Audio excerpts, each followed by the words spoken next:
G'day fellas, and welcome to a Season 6 guide for Zhu Xi's Legacy. This is the Chinese variant civilization that's available in the Sultanate expansion pack that released on November 14th of 2023.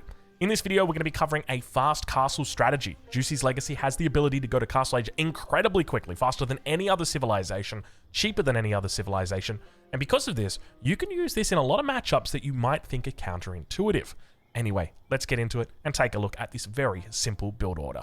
Starting off, we're going to move all of our villagers out towards berries, and a single one of our villagers is going to build our mill. Remember that you inherit the Chinese build speed, so we don't have to worry about these villagers walking all the way back to the town center.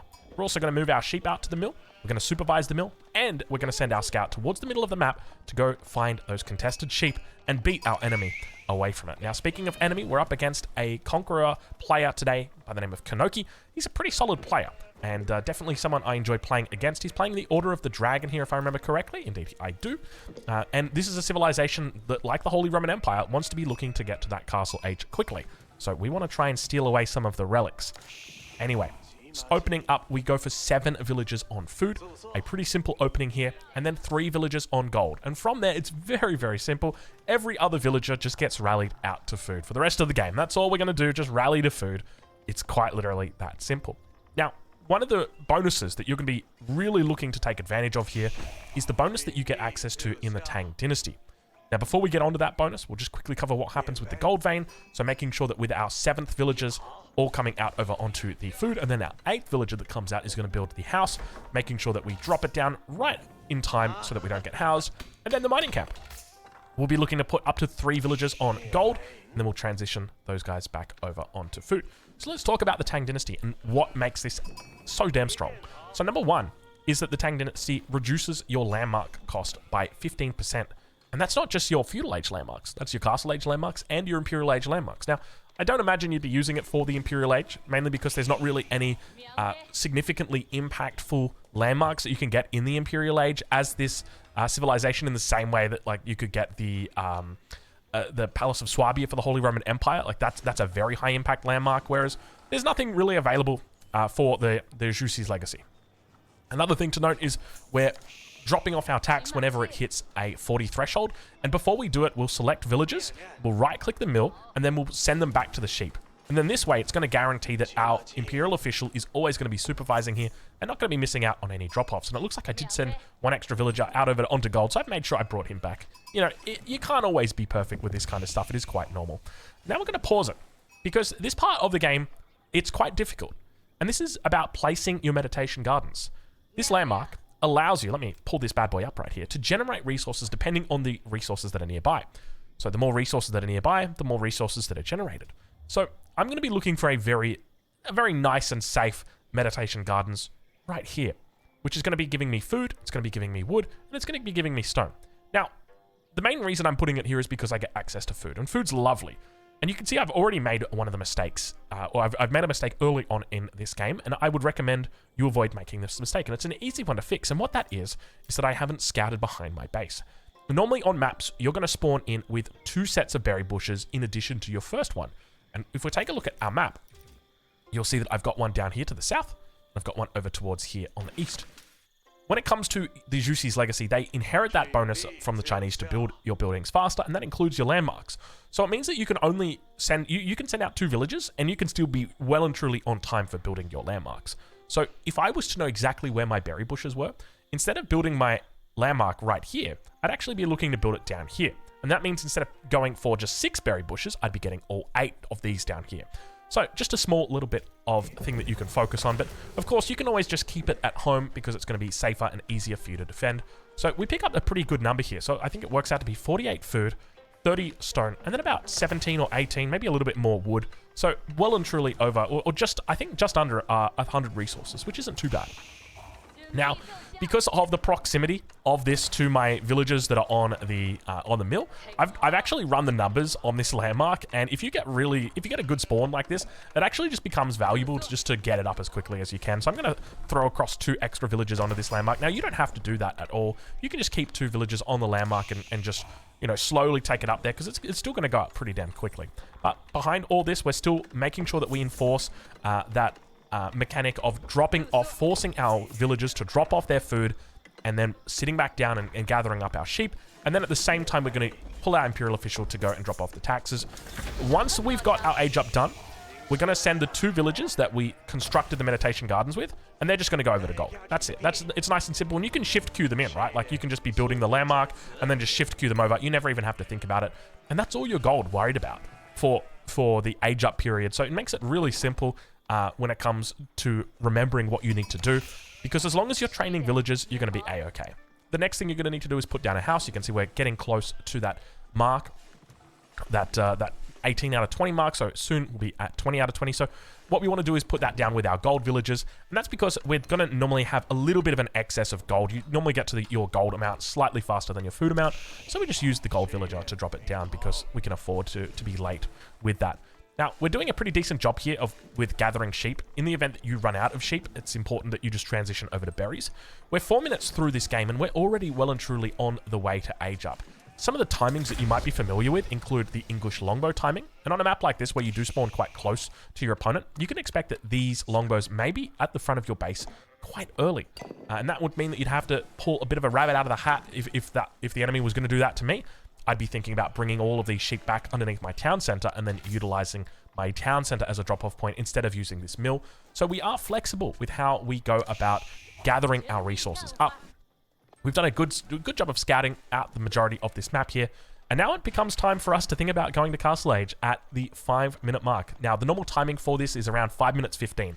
If I can get my landmark down at 5 minutes 15, I'm having a good day. So now we're once again looking to do that forced drop-off, making sure that we hand in our tax every time we get the chance to do it, and we've got enough resources now in the bag to throw down our landmark. So it's going to be the Shaolin Monastery that we're looking for, and this landmark allows you to produce, let me just quickly pause it, allows you to produce Shaolin monks. So what we're going to do is we're going to grab our 5 villagers from gold, we're going to grab 3 villagers from berries, for a total of 8 villagers, and we're going to put them on the landmark. And that's going to allow us to age up. So you can see it was about the 5 minute 15 mark that we had the resources to do it. That's going to allow us to have a very competitive age up time. Normally about 5:45 is what you're looking at here. Now, there's a couple of different ways that you can follow it up. This is the most basic way that you can open with, but my recommendation is just stick with your villagers on food. So normally I would go 5 after this. So 5 villagers will go over to wood and 3 villagers will go back over to food. And then that way you're basically just transitioning your gold villagers over to wood, and these guys are going to eventually throw down things like another house. But you can see that there is a horseman on the way in, so immediately we've got to evacuate. And I put an extra couple of villagers over onto wood because I realize we're probably going to need spearmen in this situation, because spearmen are going to help us against these gilded horsemen that we're having trouble with early on. So now that the Shaolin Monastery is up, we're just focused on collecting food, and we want to collect a little bit of wood. As I said before, I wouldn't recommend going this heavy on wood in the games that you're playing unless you're dealing with this kind of aggression. One of the things that people forget is the Shaolin Monk is by far the strongest religious unit in the game at the moment. I suspect it might even be the strongest pound-for-pound unit that there is. This thing is insane, and it goes toe-to-toe with gilded units easily. You're going to see some impressive stuff today coming out from this guy. The way he swings bamboo, it is impressive. And I actually threw down my barracks and then I cancelled it because I said, well, I'm planning on going. So just to give you a bit of a broader idea of our general strategy here. So we want to go for a fast castle and we get a really nice timing here. And then behind that, we want to go into our Song dynasty. And that's because it reduces the cost of all of our buildings. And it means that we can just make an easier transition into our castle age because of that. And so what we're doing is we're collecting all of our gold through taxes. We're not using any sort of gold generation other than that. We will have the relics on the way through. And the idea is that we just want to focus on building out as many Shaolin monks as we possibly can. I do suspect with the Zhu Xi Legacy, you're going to see players look to make a lot of Shaolin monks throughout the game. You're just going to be producing them non-stop just because of the synergy that you have with the bonus to Song Dynasty. So I've talked about this before, but Song Dynasty reduces the cost of your non-military buildings by 40%. That means that your farms are getting reduced down from 75 wood down to 45, which means because you've got farms that are cheaper, you've got more farms, which means more food, and more food means more Shaolin monks because these bad boys cost 200 food each. So a pretty nice amount of resources, very easy to macro for and very easy to focus on. So now we're looking to get out on the map and make sure that we are collecting all of the relics. And we're going to be looking to try and pick up as many as we can. So one of the things I'm going to be doing is scouting out where those relics are, because I've only seen 3 so far, including my own safe one. So I know that there are others that are out there. So we're going to continue now throwing down that barracks. This is where I decide, you know what? I'm probably going to need this a little bit early. The Shaolin Monk's going to pick up the relic here, and he's just going to turn around and just start fighting. And have a look at this. This is a full health Gilded Horseman, and we're just going to start whacking. We give him the bamboo stick. We give him the old bamboozle, and he has to run away. That's how crazy this Shaolin Monk is. He's so damn strong, and now he self-heals as well. He's got the ability to wall all, but you know what? He doesn't even need to. But he still wants to. Up in the north, same story going on up here. These guys are so damn strong. And keep in mind, these are Gilded Horsemen. Remember, if you're up against a normal civilization, I think that's a 1-for-1 right there. Relic's going to go down in the north side of the map, though. You can see we're doing the same thing up there. And we've got access to those spears now. Looking to put down the Jiangnan Tower, heading into that Song Dynasty, and slowly but steadily gathering up these relics across the map, bringing them back to base. And you can see that we've got the self-healing coming in right now. And this is where our relics are going to start to really pay off, because it's going to mean that we start to build up a huge bank of gold. After I played this game with Kanoki, I said to him, I tell you what, Kanoki, I had so much gold this game, I didn't know what to do with it. I had all the upgrades. I had everything. I had all my blacksmith upgrades, all my eco upgrades, everything. And I'm still sitting on crazy amounts of gold in this game. It was just ludicrous, the amount of gold that comes in. Another Wallalol attempt. We're just kind of extending out our life a little bit here. And we're always going to be able to pick off the Gilded Horseman as long as our enemy doesn't micro. You can see just how much damage comes out. And we get close to it, but unfortunately, we do get knocked out here. But it's okay, because we've got more monks on the way, more spears on the way to support. And we're just reacting to what our enemy's doing. So behind this, it's important to remember, I would say avoid going into a second town center when you're doing an opening like this, just because you want to play to your castle age. You don't want to be playing defensive. You don't want to be looking to spam out Zhukunu at this stage of the game. The main focus, look to secure the relics, and then behind that, look to transition into a reasonable army. So something that you could go for that's reasonable would be something along the lines of spear crossbow. Spearmen complement the Shaolin Monks very well. Shaolin Monks are great all-around units. They do damage against absolutely everything. The problem is, against knights, they don't fare that well, just simply because their armor is relatively low. They've got 2 melee armor, 170 health, and the knight is able to get through that and able to catch it so that it's not able to do self-healing. So spearmen paired with them just do wonderfully. You might be thinking, well, Drongo, what about ranged units? Aren't they going to be a bit of an issue? Well, not really, because you've got Body of Iron, which reduces the amount of incoming ranged damage you take. Once you've started securing up those relics, and as you can see, we've secured 2. This is going to be our 3rd relic coming in, and up towards the north, we're now looking to pick up a sacred site. And we're in the search for that 4th relic. We've seen it down the bottom of the map. We're going to start capturing sacred sites ourselves. So we're going to be looking to try and secure up 3 sacred sites. The idea is not for a sacred victory, just to try and get that ball rolling when it comes to your gold income. We want to try and get that gold income rolling as hard and as fast as we can.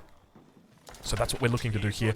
And behind this now, we're just starting to throw down plenty of production buildings, and you can see that we get rewarded with units here. Zhuganu's coming out, Spearmen coming out, and of course, you're going to see a Horseman coming out here. So just by throwing down this production, we're having ourselves a great time. Sacred site is taken. Just remember, we're not too committed to keeping these sacred sites. It's more just about getting a little bit of extra resources for ourselves and, you know, making sure that we're able to utilize those extra resources and deny them from our enemies, another big part of it. So at this point, we're going to throw down a Blacksmith, look to get those upgrades, and we can start thinking about looking at going for a second TC once we've managed to secure relics and once we've managed to secure a decent footing on the field, because there is always a risk that you will die when you're doing a strategy like this to an enemy who goes all in the feudal age. Our opponent has reached castle age, and we're going to be moving forward with our Shaolin Monks. Remember, these guys have got that reduced ranged damage income, or reduced, they receive less damage. That's probably the easiest way to say it. Now you can see we're going to give him the bamboozle, switching up the attacks onto the Horsemen there and just slowly but steadily throwing out that damage. And I tell you what, you've got to be so careful of these units. They're so damn strong. Behind this now, with all the gold that we've got, we're just looking to get upgrades. And, I mean, realistically from here, that's pretty much all you need to know. That's how you do it. It's a very simple opening, and it's quite flexible. You can use this in team games. It's very strong because it's going to allow you to pick up the relics ahead of your opponents. And the great thing about it is you can defend against any kind of opening, with the exception of maybe a French knight. That's the only thing I would say, look, maybe think twice about it. Technically, you could still do okay if you're on the defensive. It's just going to mean that you can't really pick up relics. So I would recommend maybe even spending a little bit more time in feudal, looking to get out those spearmen, and then moving into your Shaolin monks. But it's always going to be hard, just because if you're up against, say, Zhon, she's going to be able to snipe out your spears. But from here, I'm just going to speed it up. You do see it's a 19-minute game, and I'll show you exactly how it ends, so that you can formulate a little bit of a game plan for yourself, or a little bit of a guideline for yourself. We'll make sure that we reveal the entire map here. And because of the early ball we knew he was going for, I suspect he was probably going to be over here, and indeed he was. So we came in, got a few villager kills for ourselves. Very, very nice. And behind this, one of the things that we've got going for us, and this is one of the great things about having the meditation gardens near stone, is that it's going to give us 30 stone every minute of the game. So after 12 minutes, you're going to be able to afford a town center, a second town center, without doing any stone gathering yourself throughout the game. You can see I literally haven't collected a single bit of stone, but I've almost got enough for a second TC. So I'm going to be looking to throw that down. And you can see, this is what I was talking about with having too much gold. I'm on 850 gold. Look at this. I've got +2 upgrades coming in on everything, and it's still like, I just have absolutely so much gold. So I think that perhaps going into something like going into knights is going to make a lot of sense. And you can see that's exactly what we do here with all of these stables, with the exception that we're going for horsemen for some reason. I don't know what that's all about, Drongo. So maybe have a rethink of that, mate. Yeah, it's... I think the horsemen were designed... were we up against crossbows, maybe? I think that could have been it. No, doesn't look like it. Never mind me then. Just going into horsemen because I can. That probably explains why I had all those ludicrous amounts of gold. But yeah, from this point, though, it's been pretty simple. And we're going to look to start expanding with our granaries. Keep in mind that you, as the Zhu Xi Legacy, you actually have a better economy set up than the English. And what do I mean by that? I mean, well, your... wood generation, when you do it right, and not like Drongo, you're collecting 20% more wood, which means that your farms are effectively 20% cheaper, because that's a multiplicative bonus on all of your upgrades. So your double broadaxe, your lumber preservation bonus, it's all receiving that extra 20%. And because of your reduced amount of, from the Song Dynasty, your reduced non-military building cost, it sends those farms down from 75 to 45, and then it goes down to a further 36 because of that extra 20% wood gathering. That's going to mean that it's super duper easy for you to transition into farms behind this. You pay less for your granaries, you pay less for your farms, and it's just an all-round good time. Towards the middle of the map, though, I think the best thing that you can do when you're going a strategy like this is just sticking it with melee units. It kind of reminds me of the way that the Holy Roman Empire play, in that you're playing, say, Landsknecht there, and Horsemen, or, you know, Lancer, Men-at-Arms, something like that. But it can obviously be quite weak to Landsknecht, so you've got to be very careful of that and look to snipe them out if you are up against an opponent such as the Order of the Dragon, because those guys don't mess around when it comes to dealing damage in the melee form. So we'll speed it up a little bit here.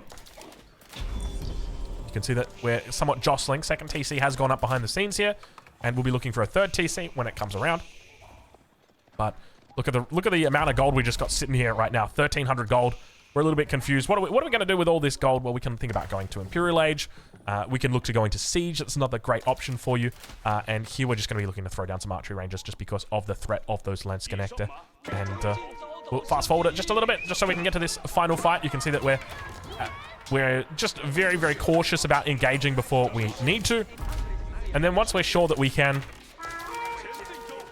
it's about making sure that we're going for the kill. And throughout this game, I wasn't sure whether Kanoki was hiding his units or not, but I was just looking at this force like, it doesn't seem big enough, but I guess you've always got to remember playing against the Order of the Dragon that it's deceiving, right? You see only a select amount of units, but it's actually effectively twice as much as what you actually see.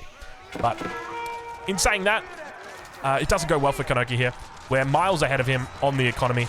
The Zhu Xi Legacy does very well when it gets to Castle Age. And we do a nice little run around here. Horsemen onto the back line. Shaolin monks on the front with the bamboo. We've got that self-heal in the back pocket just in case we need it. And it's a complete cleanup. So that is going to be it for the Zhu Xi Legacy Fast Castle Guide. If you've got any questions, leave them down below. And, of course, we'll catch you guys in the next one. Thank you so much for watching.